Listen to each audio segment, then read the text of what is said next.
Lorsqu'un problème nous dépasse, il est indispensable de s'en remettre aux meilleurs experts, c'est-à-dire aux experts qui ont fait leurs preuves. Il ne faut pas réinventer la roue et se croire seul, capable, en un temps record, de rattraper notre manque de connaissances pour égaler la compétence des experts. C'est un des aspects positifs de l'argument d'autorité. Si je souhaite parler de physique quantique, par exemple, je ne vais pas réinventer les équations de Schrödinger. Et surtout, je ne vais pas commencer à croire ceux qui prétendent révolutionner la physique quantique alors qu'ils n'ont aucune expertise dans cette discipline. En somme, lorsqu'un problème me dépasse, je me tourne vers les meilleurs experts et même si je ne suis pas d'accord a priori avec ce qu'ils disent, je m'en remets à eux. C'est valable pour absolument tout le monde, qu'on soit président des États-Unis, infectiologue ou youtubeur. Et donc, naturellement, dans cette période de crise, il convient de se tourner vers Didier Raoult, parce qu'apparemment ça se prononce Raoult, éminent expert international en infectiologie, car cet homme est un de nos meilleurs atouts au monde en infectiologie. Et donc ça veut dire que même si ce qu'il propose en infectiologie nous semble étrange ou dérangeant, il convient de lui faire confiance, même si ses propos reposent sur un faible faisceau de preuves. Nous ne sommes pas meilleurs infectiologues que lui, et d'autre part, l'histoire des sciences est de toute façon truffée de grands experts dont l'intuition a permis d'immenses bonds en avant. Et c'est, à mon avis, pour cette raison que l'étude Discovery, la grande étude européenne en cours à la recherche d'un remède contre la Covid-19, a réintroduit l'hydroxychloroquine, donc le principe actif défendu par Raoult, dans ses essais alors qu'elle était préalablement écartée. L'étude Discovery, qui je le rappelle, porte sur 3200 patients pour un essai de 5 traitements différents. 5, donc pas juste la chloroquine. Lorsqu'un expert international du niveau de Didier Raoult est convaincu que son intuition a vu juste au sujet d'un principe actif, qui plus est en situation d'urgence, c'est effectivement un excellent choix de faire une entorse à la méthodologie et d'intégrer cette molécule à l'essai, même sans avoir d'études invitant à la nécessité de le faire, puisque, je le rappelle, au moment où Discovery a réintégré l'hydroxychloroquine, aucune étude ne mettait en évidence de façon robuste l'effet de cette molécule sur le SARS-CoV-2. Il n'y avait alors que 3 indices. Le premier indice, c'est la lettre écrite à un éditeur par des pharmacologues chinois qui annoncent de bons résultats. Mais des résultats in vitro, c'est-à-dire en laboratoire, au contraire d'in vivo, sur un organisme. Pour que vous saisissiez bien la différence que ça fait, je rappelle que in vitro, la chloroquine présente de très bons résultats sur le sida. Mais in vivo, en fait, elle aggrave la maladie. Deuxième indice, une étude de Didier Raoult et son équipe, celle dont j'ai parlé dans la précédente vidéo, étude malheureusement inutilisable par ses nombreux problèmes méthodologiques. Puisque, comme on l'a vu, les mêmes chiffres auraient pu être obtenus en administrant de l'aspirine. Alors qu'on se méprenne pas, ça veut pas dire que l'aspirine aurait un effet sur la Covid-19, ça veut juste dire que les mêmes chiffres auraient pu être obtenus au hasard. Je vous renvoie vers la précédente vidéo pour bien le comprendre. Le troisième indice, c'est l'intuition d'un des plus grands experts internationaux, Didier Raoult, ça se respecte. Et donc voilà, ces 3 indices étaient suffisants en situation d'urgence pour justifier la nécessité d'introduire l'hydroxychloroquine aux essais de l'étude Discovery. Les sciences ont toutes le même objectif. Produire la connaissance la plus fiable possible, pas parfaite, la plus fiable possible, dans leur domaine de recherche respectif. Discovery tente donc précisément de voir le plus rapidement possible, en sacrifiant les étapes de faible utilité vu l'urgence. Si tous ces indices conduisent à des preuves, parce que Discovery est une étude robuste adaptée à notre situation d'urgence. Tout ça dans le but de produire un contenu fiable en un temps record. Franchement, vous vous rendez pas compte à quel point c'est une mise en œuvre héroïque et spectaculaire. Une première fournée de résultats de l'étude Discovery devrait d'ailleurs tomber dans les quelques jours qui arrivent. Moins d'une semaine normalement. Et bien entendu, si des résultats en cours d'étude sont soudainement spectaculairement significatifs, vous vous doutez bien qu'on va pas attendre la date butoir pour en profiter juste parce que c'est comme ça qu'on fait et qu'il faut respecter les règles. Parce que ça, c'est un truc que je retrouve dans les commentaires et je trouve que c'est vraiment très naïf, très simpliste, de croire qu'au nom d'une sorte de bureaucratie de la science, on va suivre scrupuleusement des petites règles qui n'ont pas grande utilité en période d'urgence. C'est un petit peu sérieusement sous-estimer les capacités intellectuelles de la communauté scientifique, de croire que on s'accroche comme ça à des petites règles d'éthique parce qu'on avait dit qu'on les respecterait, alors il faut les respecter. C'est pas aussi simple. Mais alors, justement, dans ces règles, comment décider de ce qui est utile et de ce qui l'est beaucoup moins en situation d'urgence? Comment trancher sur ce qui représente une règle d'éthique médicale à ne surtout pas abandonner d'une autre règle d'éthique médicale à planquer sous le tapis en ce moment?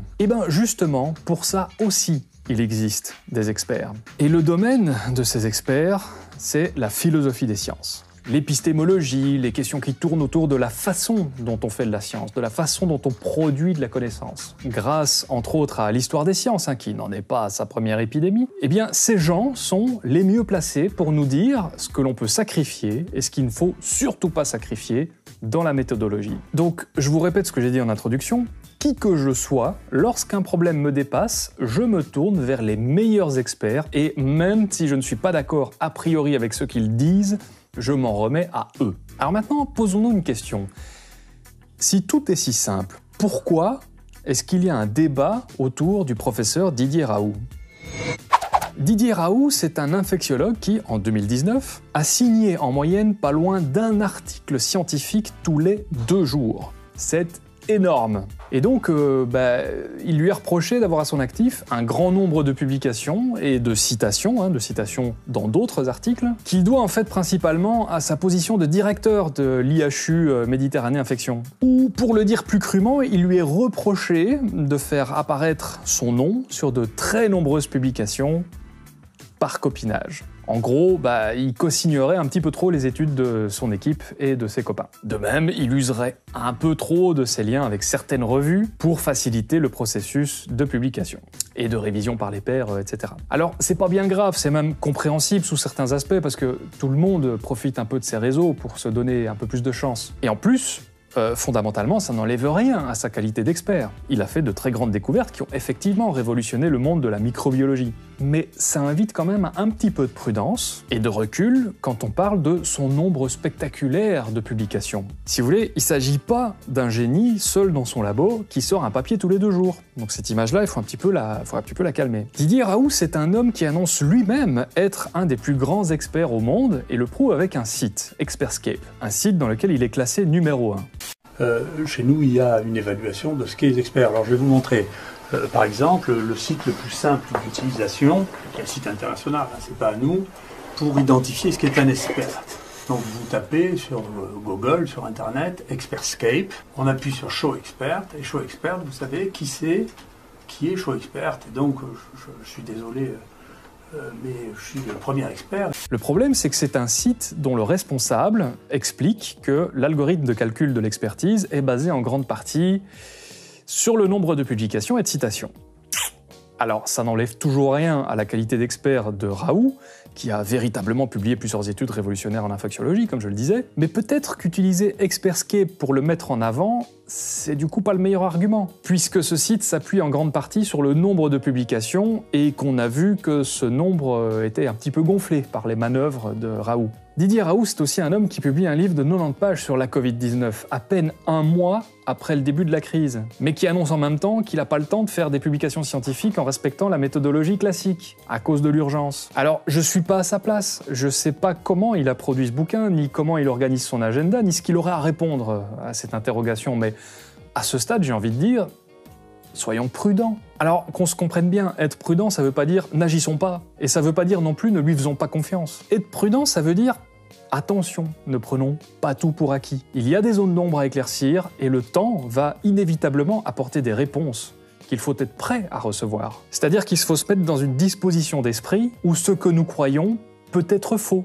Il faut se tenir prêt à l'entendre, plus encore en situation d'urgence comme maintenant. Et puis Didier Raoult, c'est un médecin qui affirme souvent des choses inquiétantes. On retrouve des propos farfelus de Didier Raoult au sujet du climat, au sujet de l'évolution darwinienne, etc., etc. Alors je sais qu'on peut pas avoir raison tout le temps sur tous les sujets, mais donc je me dis légitimement que Raoult n'a peut-être pas raison tout le temps. Notamment le fait que Didier Raoult, c'est quand même un homme qui a crié « fin de partie » pour la Covid-19, en affirmant qu'une étude chinoise très en avance avait prouvé l'efficacité de l'hydroxychloroquine sur le SARS-CoV-2. J'avais été interviewé par la télévision chinoise, on m'a demandé le conseil que je donnais aux Chinois et ce que j'attendais des Chinois, que je considère comme les meilleures équipes de virologie au monde. Je leur ai dit, j'espère que très très vite les Chinois nous donneront les résultats d'une première étude sur l'efficacité de la chloroquine sur les coronavirus, et ça vient de sortir. Donc c'est efficace sur les coronavirus avec 500 mg de chloroquine par jour pendant 10 jours. Il y a une amélioration spectaculaire et c'est recommandé pour tous les cas cliniquement positifs d'infection à coronavirus chinois. Donc c'est un excellent progrès. Et d'ajouter qu'il s'agissait en réalité d'une maladie respiratoire très facile à combattre. C'est probablement l'infection respiratoire la plus facile à traiter de toutes, la moins. Mais il s'est avéré par la suite que l'étude chinoise très en avance dont il parle n'est en fait qu'une lettre écrite à un éditeur par des pharmacologues chinois, et que cette maladie respiratoire si facile à traiter continue aujourd'hui même, plus d'un mois plus tard, de faire des milliers de morts. Est-ce qu'il est dès lors si injustifié que ça de se dire « attention ». Le professeur Raoult est un homme qui fait parfois des annonces un petit peu prématurées. Est-ce que c'est injustifié d'inviter à un petit peu de prudence? Cette prudence qui, je le rappelle, n'empêche nullement l'action. Didier Raoult, c'est un homme qui déclarait encore récemment, mot pour mot, que la méthode scientifique sert en réalité à imposer un point de vue développé par l'industrie pharmaceutique. Que les médecins ne devraient pas réfléchir comme des méthodologistes et que leur place est aux côtés, je cite, des philosophes et des gens d'inspiration humaniste et religieuse. Dans la réflexion morale, qu'il faut se débarrasser des mathématiciens dans ce domaine. Ce sont ces mots que je cite. C'est sa justification lorsqu'on lui demande pourquoi il a quitté le conseil scientifique de Macron. Parce que oui, il a claqué la porte du conseil scientifique de Macron. Alors ça, ce sont des mots qui, encore une fois, invitent à prendre beaucoup de recul parce qu'il y a là une véritable énigme. Et je pense que j'ai résolu cette énigme. Soyez un petit peu patient. Didier Raoult, c'est aussi un homme qui est très arrangeant avec ce qu'il publie. Disons-le très factuellement, sans jugement. Il fait des copier-coller Photoshop dans ses publications. Comprenez par là qu'il réutilise la même photo, recadrée, avec un zoom, ou en recomposant, donc pour faire comme si c'était une autre photo, dans des publications censées présenter des résultats différents sur des sujets différents. Alors, je vais pas l'accuser de tricherie pour autant. Je sais pas ce qu'il a à répondre de ces évidentes manipulations des données, peut-être qu'il a simplement voulu gagner du temps par exemple. Et en effet, ces copier-coller n'invalident pas de facto les conclusions de l'étude. Mais une fois encore, cette façon de faire m'invite à rester très prudent. Raoult est un homme qui, je le disais, affirmait en février que la Covid-19 était probablement l'infection respiratoire la plus facile à traiter. Il disait ça il y a 40 jours. L'infection respiratoire la plus facile à traiter. Et qui aujourd'hui dit qu'il n'a jamais parlé de remède miracle. Qu'en fait, l'hydroxychloroquine est juste utile pour réduire la charge virale des cas légers. Est-il dès lors si déraisonnable que ça de se demander ce que Didier Raoult dira le mois prochain ? Pour beaucoup d'entre vous, qui avez été parfois très impolis, voire très agressifs, la question qui prime est celle-ci. Pourquoi ne pas essayer la chloroquine puisque c'est sans risque, que nous sommes dans une situation d'urgence et que c'est recommandé par un des plus grands infectiologues et microbiologistes au monde? Alors en réalité, c'est pas une vraie question. Vous attendiez pas une réponse de ma part, c'est ce qu'on appelle une question affirmative, c'est le genre de truc que nous autres penseurs critiques avons l'habitude de recevoir, comme le fameux « Ah oui, et comment tu expliques que ?» qui n'est pas une vraie question, qui est un nouvel argument à devoir démonter. Si je décortique cette question, elle contient en réalité 4 affirmations. Primo, il faut essayer la chloroquine, autrement dit, il faut combattre les forces qui tentent d'empêcher cet essai. Secondo, la chloroquine est sans risque, donc on ne risque rien à faire cet essai. Tertio, la situation d'urgence justifie qu'on gagne un maximum de temps, en ne se laissant pas influencer, notamment par la dictature de l'éthique médicale. Un peu à l'image d'une ambulance qui grille les feux rouges et doit pas se laisser stopper par un code de la route qui tiendrait pas compte des urgences. Et quarto, Didier Raoult est un expert internationalement reconnu, tous ceux qui ne sont pas experts doivent donc, à minima, lui faire confiance. Et donc voilà en réalité 4 affirmations qui fonctionnent très très bien ensemble, qui sont convaincantes. Autrement dit, si ces 4 affirmations sont vraies, vous avez raison. Alors je vous rassure tout de suite, je suis pas en train de dire que c'est pas vrai et que je vais me mettre à les démonter, etc. Mais si vous êtes venu chercher du vrai et du faux, du noir et du blanc, celui qu'il faut défendre et celui qu'il faut combattre, vous êtes déjà plus dans le réel. Vous êtes dans un récit de fiction ultra manichéen, ultra simplifié et, excusez du peu, mais naïf. Vous êtes à Hollywood. Alors je sais qu'en ce moment il faut beaucoup regarder la télé, mais quand même. Je vais simplement vous exposer encore quelques faits. Des faits bruts qui vont vous permettre de repenser à ces affirmations. Donc la première partie, il faut essayer la chloroquine, autrement dit, il faut combattre les forces qui tentent d'empêcher cet essai. C'est le sous-entendu. Mais en réalité, c'est un faux débat, parce que la chloroquine, elle est à l'essai. Il n'y a pas l'armée qui est dans l'hôpital de Didier Raoult en train d'essayer de lui empêcher de donner de la chloroquine. On en donne dans plein d'hôpitaux, tout comme plusieurs dizaines d'autres substances qui seront tout aussi potentiellement le remède à cette crise. Il Il y a 23 essais cliniques à base d'hydroxychloroquine qui sont en cours en Chine. Il y a aujourd'hui, 3 avril 2020, des études qui vont dans le sens d'une efficacité de l'hydroxychloroquine et il y a d'autres études qui vont dans le sens d'une inefficacité de l'hydroxychloroquine. Il y a même une étude chinoise qui est très comparable à la première publication que je critiquais dans la précédente vidéo, qui donne les résultats inverses de ceux que Raoult a obtenus. Non seulement l'hydroxychloroquine ne fonctionne pas, mais en plus un cas est devenu sévère précisément dans le groupe des cas traités à l'hydroxychloroquine. Toutes les sources sont bien sûr en description. Pourquoi ne pas essayer l'hydroxychloroquine? Mais on l'essaie.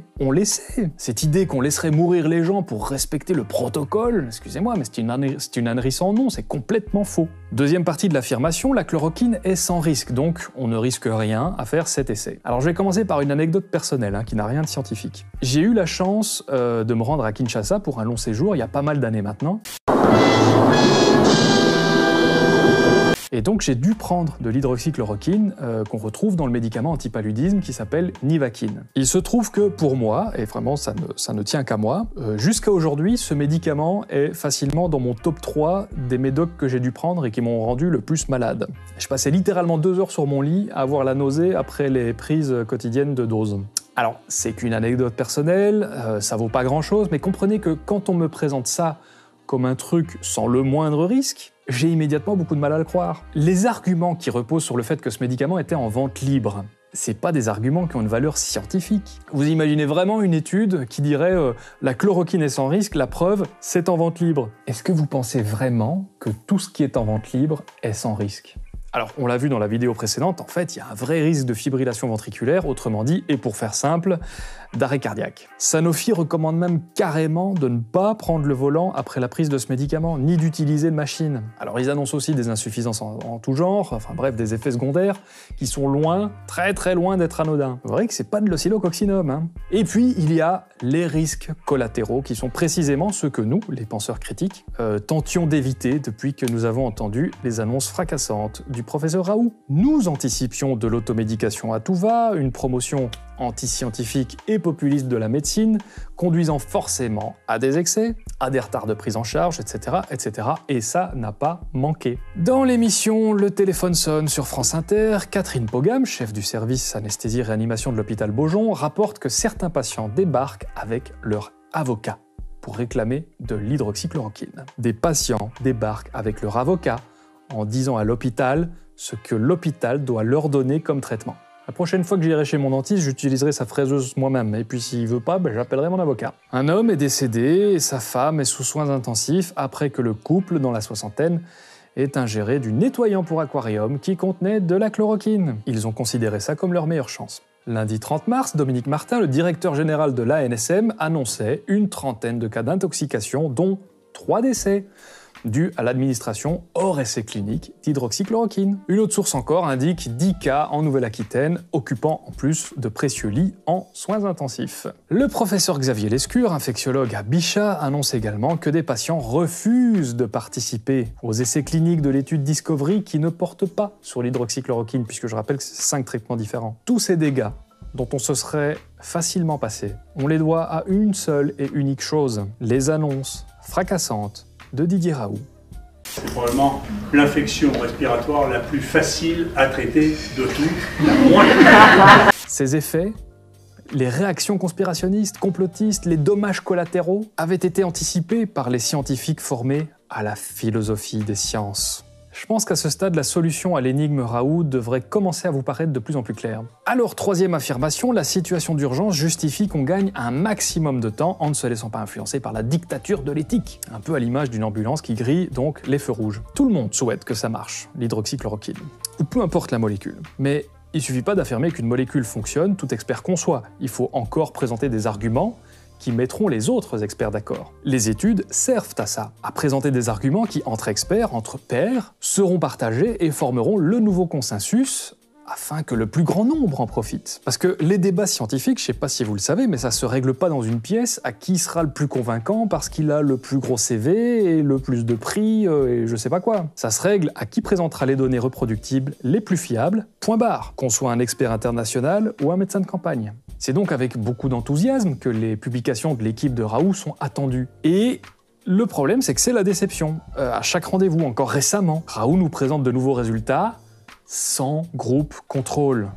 Si je veux démontrer l'existence d'un effet, par exemple l'effet d'une poudre à lessiver, je vous montre le résultat sur une grosse tache avec ma poudre à lessiver, comparé au résultat sur la même grosse tache, mais avec une autre poudre à lessiver, ou même pas de poudre à lessiver du tout. Et comme ça, vous pouvez mesurer, vous pouvez apprécier la qualité, l'efficacité de ma poudre à lessiver. Toutes les sciences se fondent sur le lien qui existe entre minimum deux choses pour produire une déduction nouvelle. Comparer des faits permet d'en déduire de nouveaux. Maintenant, imaginons que ma poudre à lessiver fait complètement disparaître la tache de façon spectaculaire. On peut alors se permettre, si on est dans une situation d'urgence, de croire que cette poudre est incroyablement efficace. Il n'y a alors pas besoin de groupe contrôle puisqu'elle remplit 100% de sa mission. La tache a complètement disparu. Ça peut se justifier un truc pareil. Mais en réalité, on compare quand même à quelque chose. Le groupe contrôle, si vous voulez, à ce moment-là, c'est l'idée qu'on se fait de la tâche si on ne la traite pas. Maintenant, imaginez que je veux vous vendre de la poudre à lessiver en vous disant « Regardez, la tâche a un peu disparu. C'est donc qu'elle marche, c'est donc qu'elle est efficace. » Et je ne compare ça à rien d'autre. Oui, mais vous, si vous savez que ça donne le même résultat juste avec de l'eau, est-ce que je dois vous faire l'affront de vous demander si vous achèteriez ma poudre à lessiver ? Parce que l'étude de Raoult sans groupe contrôle, elle présente quasiment le même taux de succès et d'échec que lorsqu'on n'administre pas d'hydroxychloroquine et d'azithromycine. Combo. Et pourtant, elle conclut à l'efficacité de l'hydroxychloroquine. Alors, à sa décharge, quand même, faut reconnaître, c'est une étude observationnelle, elle est non clinique, elle est publiée sous forme de préprint, elle n'est pas dans une revue à comité de lecture. Autrement dit, elle n'est pas vraiment publiée. Mais bon, Raoult s'appuie quand même dessus pour dire « Regardez notre étude fabuleuse ». Laissez-moi citer mot pour mot un très grand infectiologue internationalement reconnu sur ce sujet précis. Les études sur les syndromes infectieux ne devraient plus être exploitées sans utiliser systématiquement des témoins négatifs pour évaluer la valeur prédictive positive d'un résultat positif. Le fait que ce concept soit lent à s'imposer est démontré dans des recherches récentes dans lesquelles aucun contrôle négatif n'a été testé. Il est temps de tourner la page des études qui ne contiennent pas de contrôle négatif. Et donc ça, en fait, c'est signé Didier Raoult avant la crise. Alors, beaucoup de gens m'écrivent en me disant également que face aux cas désespérés, il convient de tout essayer. Mais bien sûr que je suis d'accord avec ça. Mais Didier Raoult ne prétend pas, ou du moins plus, traiter des cas désespérés avec la chloroquine, mais bien des cas légers pour lesquels il y a déjà une base de très haut pourcentage de guérison. En outre, les cas désespérés sont bel et bien autorisés à recevoir de la chloroquine, et malheureusement, jusqu'à ce jour, à part dans l'équipe de Raoult, selon ses dires, personne n'a affirmé observer de guérison spectaculaire avec ce coup de poker. Alors peut-être que Raoult a raison, et que les dizaines d'équipes qui ont également essayé ont tort. Mais peut-être que c'est l'inverse. Qui êtes-vous, vous, pour en juger ?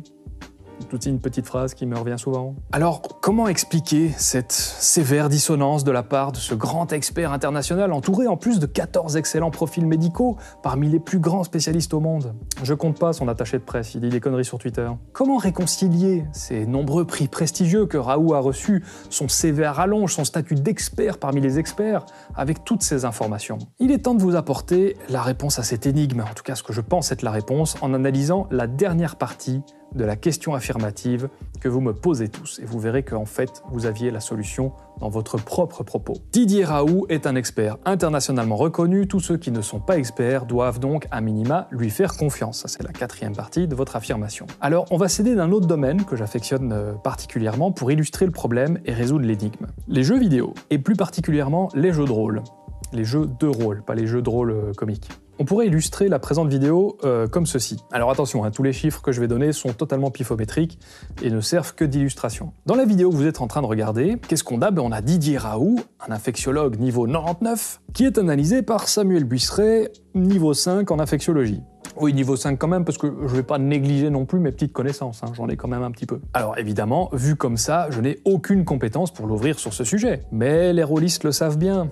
Tous les boss ont un niveau supérieur au joueur, et pourtant, le joueur a toujours sa chance. Parce que c'est pas le niveau global qui compte, ce sont les statistiques détaillées qui comptent. Et la crise actuelle, c'est pas juste une question d'infectiologie, c'est aussi une question de pharmacovigilance, de biologie, d'épistémologie, de médecine, et je l'ai dit, de philosophie des sciences. De plein de compétences dans lesquelles Raoult, comme n'importe quel être humain, a des points forts et des points faibles. Et c'est comme ça que tout s'explique. Repensez à la phrase d'introduction. Lorsqu'un problème me dépasse, je me tourne vers les meilleurs experts et même si je ne suis pas d'accord a priori avec ce qu'ils disent, je m'en remets à eux.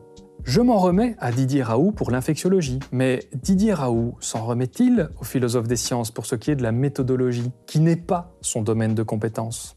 Et là, tout devient très clair. Repensez à tous les indices. Ma conclusion, c'est que Didier Raoult est un infectiologue très talentueux, mais qui s'est probablement senti toujours un petit peu freiné dans sa progression par la, selon lui, trop rigide méthode scientifique, un peu à l'image d'un pilote de Formule 1 qui se demanderait pourquoi lui doit respecter les limitations de vitesse sur l'autoroute. Reprenez pas cette métaphore à votre compte pour justifier votre parti pris et la développer, etc. Les métaphores, elles ont des limites, et il faut respecter ces limites, restons sérieux.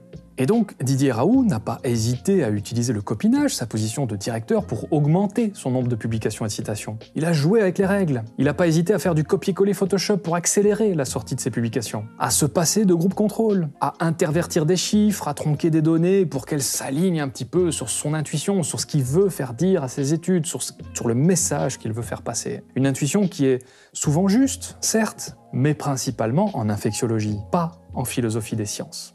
Didier Raoult est un excellent infectiologue, mais c'est un très mauvais épistémologue, un très mauvais philosophe des sciences. Il critique une discipline qu'il ne comprend pas et qu'il ne connaît pas.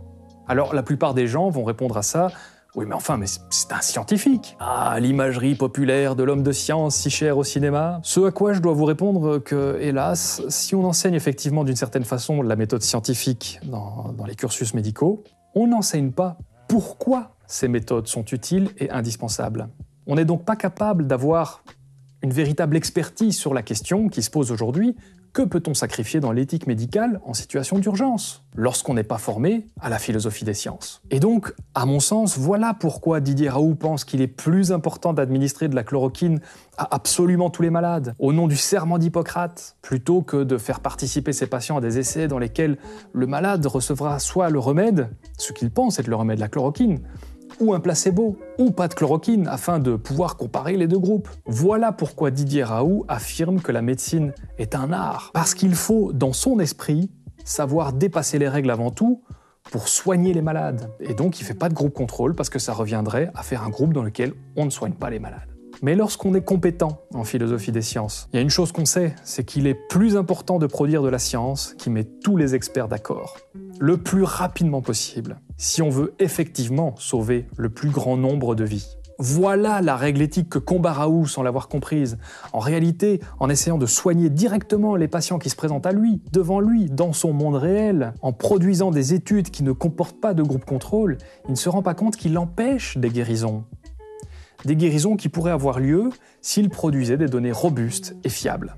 Je le répète, il est plus important de produire de la science qui met tous les experts d'accord le plus rapidement possible pour sauver le plus grand nombre de vies. En pensant bien faire, Didier Raoult a en réalité fait perdre du temps à la communauté scientifique. Il a lancé une vague d'hystérie populaire au sujet de l'hydroxychloroquine qui a provoqué la mort de dizaines de personnes. Il véhicule une vision anti-scientifique de la médecine, populiste et intuitive, et il embarque l'opinion publique dans son mépris personnel de la philosophie des sciences. Alors que c'est un domaine crucial en situation d'urgence qui sert précisément à nous faire gagner un maximum de temps, à optimiser le temps passé. Et ça, c'est la discipline qu'il prend pour l'ennemi auquel il ne faut surtout pas se soumettre. Alors heureusement, ça n'a pas empêché Discovery d'être mis sur pied, et qu'on se le dise, que ce soit bien connu de tout le monde, si l'hydroxychloroquine sort gagnante de cette bataille, ce que je souhaite, ce sera grâce aux résultats de Discovery, et certainement pas grâce aux publications de très mauvaise qualité de Didier Raoult. Je veux dire, est-ce que l'expertise de Didier Raoult en infectiologie fait de lui un excellent vétérinaire, ou un excellent sociologue, ou un excellent historien? Ben non. Alors ne tombez pas dans l'illusion logique qui consiste à croire que tous les experts d'un domaine sont également experts en méthodologie scientifique, en épistémologie et en philosophie des sciences. Ne soyez pas naïfs, ne soyez pas simplistes. On n'est pas dans un film dans lequel il y a un héros irréprochable qui doit combattre des méchants. Raoult a des qualités et des défauts, tout comme ses opposants. Il a raison sur certains points, pas sur d'autres. Je vous l'avais dit, le monde est toujours plus complexe, plus subtil que ce qu'on imagine. Alors à l'avenir, quand vous verrez que Raoult s'exprime sur la méthode scientifique, donnez-lui autant de crédit que ce qu'en dirait n'importe quel scientifique. Non seulement c'est pas son domaine de compétence, mais en plus, il affiche un très grand mépris et une rancœur qui semble personnelle pour cette science qu'il comprend à peine. Alors, dans ma précédente vidéo, au moment de l'enregistrement, je venais de lire des choses horribles en fait sur Raoult, des choses que je vous laisse découvrir par vous-même en lisant la section controverse de sa page Wikipédia. J'ai donc parlé de lui avec un mauvais a priori. Je m'en excuse, c'était pas justifié, j'aurais dû être plus neutre, comme j'essaye de l'être ici. Heureusement, la plupart d'entre vous a compris que ce parti pris, ce manque de neutralité, qui me caractérise pourtant habituellement pas, puisait en fait sa source dans des choses non dites, avec un impact quand même relativement léger sur le contenu, ou pour le dire plus simplement, rien ne justifie quand même un retrait de la vidéo précédente, faut pas exagérer. Je vous l'ai dit, j'ai reçu, je m'y attendais bien sûr, une quantité d'insultes faramineuses pour cette dernière vidéo, mais vous en faites pas, vous avez été nombreux à essayer de me rassurer, mais d'abord le ratio pouce rouge, pouce bleu est à 81% en ma faveur, ce qui est vraiment pas le cas de toutes les vidéos qui parlent de Raoult, ça j'ai été voir. Et donc merci à la majorité habituellement silencieuse de vous être spontanément manifestés. Et puis ensuite, les commentaires insultants provenaient quasi tous de personnes qui étaient clairement incompétentes, ça se voyait dans leurs propos. Ils utilisaient des arguments qui tenaient pas debout, donc je ne me suis pas trop laissé atteindre par ce genre de trucs. Je cherche en général, insulte ou pas, à trouver des arguments qui me font réfléchir. Et là, c'était pas très... bon, voilà quoi. Alors attention, les rageux, je comprends que vous ayez envie de penser que je suis pas mieux placé que vous pour commenter la situation, mais c'est faux. Il se trouve que ça fait 5 ans que je consacre toutes mes journées à la méthode. Enfin bon, il y a eu des interruptions pour des jobs, enfin bon, voilà. C'est un petit peu normal que j'en sache plus que les profanes sur le sujet de la méthode scientifique, de l'épistémologie, de la philosophie des sciences, de la pensée critique. C'est des trucs bien distincts, ce sont pas des synonymes. Alors, je dis pas que je suis un grand ayatollah de la chose, mais je suis pas nulle part. Il n'y a pas que expert en infectiologie internationale d'un côté et profane de l'autre. Il y a tout un dégradé de compétences avec un foisonnement de branches qui permettent de se prononcer avec plus ou moins de pertinence sur cette affaire.